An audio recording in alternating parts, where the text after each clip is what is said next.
someone took your advice and said, okay, I'm going to go ahead and buy right now, even though this is painful, like, are they locked into this rate forever? What happens? So I say date the rate and marry the home.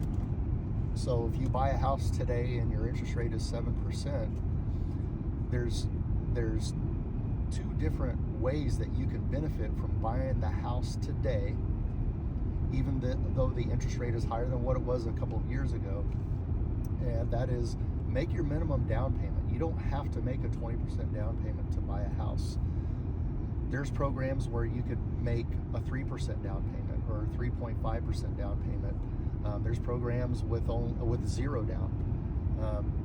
So even though you don't like the rate today, that rate is temporary. The house is permanent if you want it to be. So if you buy the house and the interest rate is 7%, when the rate drops, and it will, we just don't know when or how much, but when it drops enough to make sense to do it, refinance the mortgage. So if the rate is 7% today and it drops to 5.5% this time next year, you refinance the mortgage, and because it's a lower interest rate that you'll refinance it to, your monthly payment's going to go down for the same house.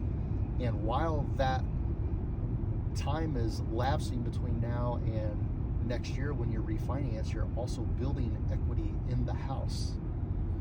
Those are the two main benefits to buying the house now with where rates are today and refinancing in a year. If you wait until next year when the rates are 5.5%, if that's where they end up being, if you wait until then to buy a house, and the house you're looking at today is $350,000, because rates will be 5.5% next year, there's going to be more people wanting that same house.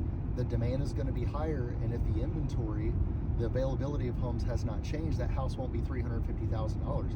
It might be $425,000. So you're spending $75,000 more on the same house just because you want to wait and hope for the interest rate to get a little bit lower, and you will have not had that year time frame between now and this time next year to build equity in the house. So you're shooting yourself in the foot.